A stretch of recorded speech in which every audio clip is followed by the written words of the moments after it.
combatif. Hervé-Luc Béreil s'est présenté devant le tribunal correctionnel comme il a toujours été lors de ses mandats d'élu. Pas de place au non-dit.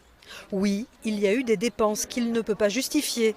Des frais de repas payés pour les agents de la commune, pour des personnes extérieures, une voiture louée, des billets d'avion vers Paris.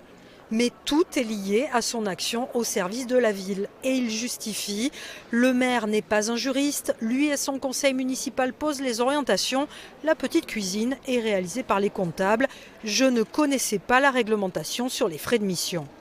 Ces dépenses étaient-elles infondées? La réponse est pour la plupart d'entre elles négative. Ces dépenses étaient-elles en revanche mal comptabilisées, mal enregistrées?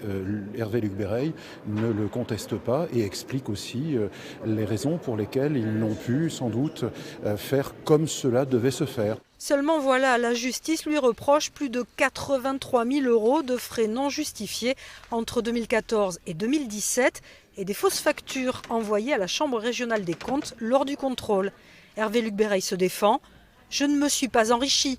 Il faut bien aller chercher les investisseurs où ils sont et ils ne sont pas en Béarn. » Mais pour l'avocat de la ville d'Oloron, un maire doit être exemplaire et respecter la loi. Aujourd'hui, on essaie de justifier par une action politique ce qu'ont été les abus, mais enfin ils sont bien là et ils ont été pointés par la Cour des comptes.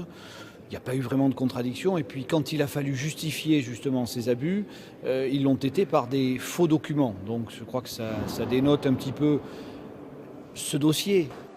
Alors Hervé-Luc Béreil ignorait-il réellement les obligations légales dues à son mandat ou a-t-il profité de sa position pour se faire rembourser des frais personnels? Le tribunal correctionnel devra trancher d'ici demain.